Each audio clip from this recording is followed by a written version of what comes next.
There's a sink in progress. SYNC.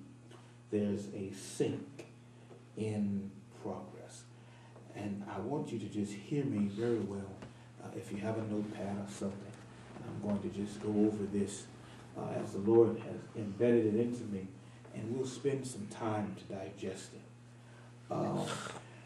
Yesterday we had a leadership session, and I dealt with this book that I purchased on this week called The Church of Facebook by a man named Jesse Rice.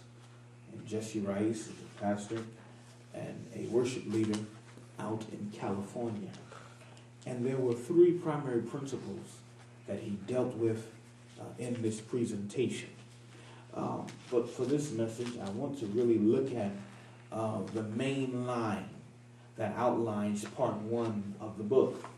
And we briefly skimmed over it yesterday. And while I thought I was finished with it, it was not finished with me. There was something that was said in the beginning of the book.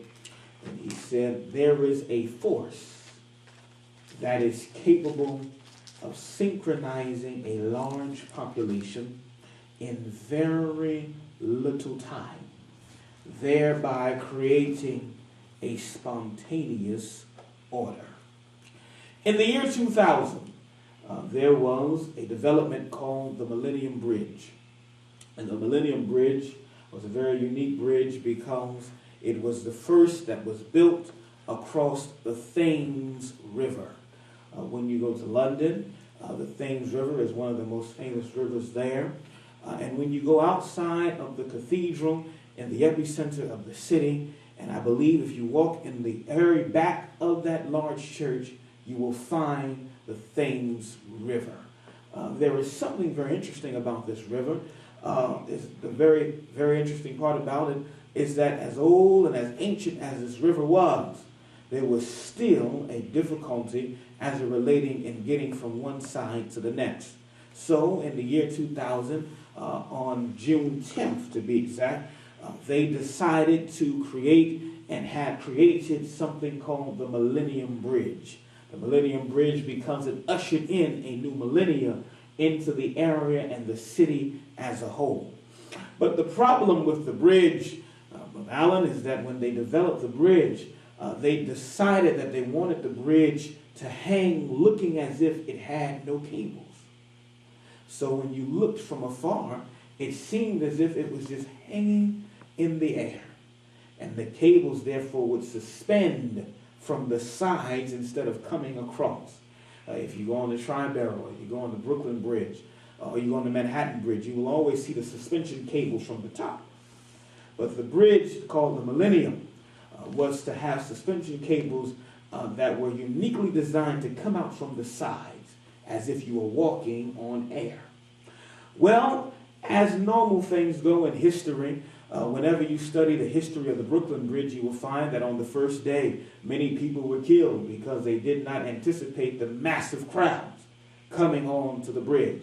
But what was interesting about the Millennium Bridge is that after all of these intelligent individuals, all these persons who sat down to think about this bridge project, all the monies that were poured in for this project, there was something unique about this, and I want you to think about it. Nobody took the time to think how the bridge would function when everybody came on board. So when they opened the bridge, you had massive amounts of people who ran to the bridge. And the bridge itself was not capable of handling the masses of people. And as a result, it moved swiftly from the left to the right. And it happened so quickly that people were literally shuffling from left to right on the bridge. And although they fixed it, they have a tagline for it, and they call it the Wibbly Wobbly Bridge. Because no one anticipated for it to happen like that. Sink, a very interesting word. A word that many of us know today because if you have some type of MP3 player, if you have a new car developed in the last 3 to 5 years, if you have a unique sense of some type of musical understanding, you will find that sooner or later when you purchase some type of iPod or iPhone or some type of tool with Apple on it or a tool with Microsoft on it, or if you have a smartphone, BlackBerry, a cell phone, Android, whatever you may have, whatever device you may have, you will at one point or another have to connect your device to a computer. And when you connect your device to a computer, it is called a sync. The word sync is a verb, which makes it an action word. And it means to adjust in time or manner. To adjust in time or manner. Are you following me this morning? To adjust in time or manner. It makes something synchronous. It makes something synchronous. Adjusting in time or manner. The other definition is not only to adjust, but to correct. To adjust, to correct, to alter, or regulate, achieving accuracy. This word that is very usual in the church world, to achieve accuracy or to conform to a standard. So when I am in sync, I am conforming to a particular order. I am conforming to a standard. And I could really rest there, but I'm not. I could conform to a standard. Now I'm just going to briefly lay this on you, but I promise it's going to bless you. Just stay with me a little while. Notice the first thing, and I really only have 3 things I'm going to do. The first thing, verse 46 of Luke chapter 8 says, and Jesus perceived. Someone say perceived. Perceived. Jesus perceived that virtue had gone out of him. The word perception is a very interesting word. Today, in the world we live in, the world loves to perceive visually. I often say that faith is understood in the abstract, but is lived in the concrete. I'll say it again. Faith is often understood in the abstract, but it is lived in the concrete. But here's the flip side of that. The flip side of that is that the world only judges by perception. The world perceives things. God calls us to believe. And oftentimes, the paradox of faith is that God oftentimes will require you to believe things that don't even exist. Think about it. God oftentimes will require you to believe things that have not even began to function. Are you hearing me? So our perception shapes our realities. But I want to focus in on that word perceive. Because if he perceived, it means he knew. Now I want you to key in on this here. The word perceived, in the Greek definition of it, it is a prolonged form of a verb. To know in a variety of applications. It also means to learn to know. To come to know. To become known.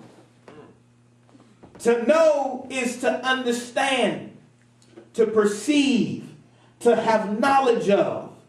And the last definition of perception or to know, it comes from the original understanding of the Bible as it relates to the foundation of the world. Now, I want to deal with this and I want to key in on this and hear me very carefully. Bless you, Mom. Come on in.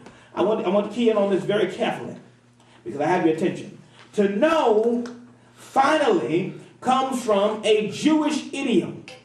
And a Jewish idiom is simply a word that comes from Jewish subculture. The Bible says in the book of Genesis, Adam knew Eve. And when Adam knew Eve, John Bannon, when Adam knew Eve, it literally meant that when he knew her, he perceived so that there may be reproduction. I'm going to say it again. In other words, the word to know means that there is something to reproduce. Paul said, I want to know him in the power of his resurrection. Because when I learn his resurrection, there's a seed embedded in me. Are you hearing what I'm saying? Your relationship with God is a seed. Your connection with each other is a seed. Who you interact with, who you let know who you are, who you interact with on a daily-to-day basis, on Facebook, online, whatever you do, to know you, there must be some type of reproduction. So every relationship that you encounter or have, there is supposed to be a seed germinated. That's why Jesus said, the tree that bears no fruit, cut it down. Because when there's a certain level of intimacy required that you need when you desire to know someone. I want you to really think about that. Because that literally means that every individual that God connects to your life, every individual that God connects to ministry, every individual that God connects to you on a day-to-day basis, he has designed a seed to spring forth. He has designed a harvest to be reaped. But Mike Murdoch calls it the law of recognition, in which you have to recognize what God is doing indirectly. Because sometimes, and I want you to just hear what I'm saying, sometimes what God will do is lock something that you need in an individual.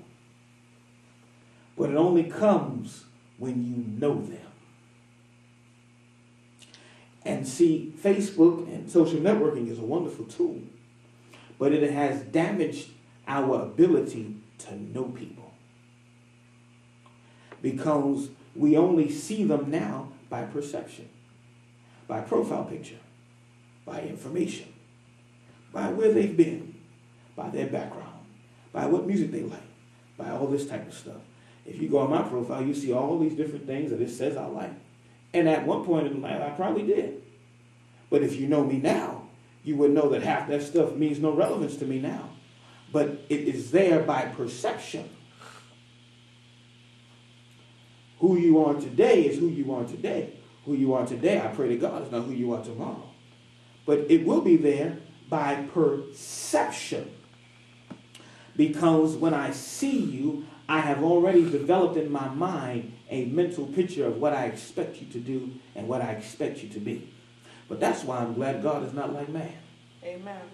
Because man will look at you and size you up and try to figure you out and try to tell you what you can do and what you can't do. But when you have a relationship with God, he will pull you from where you used to be and bring you to where you need to be. Are you following me today? I want to now, let's move very swiftly. Luke chapter 4, verses 4 through 7. Luke chapter 4, verses 4 through 7. And I want to really dive in. And if I deal with this point, I really can be through.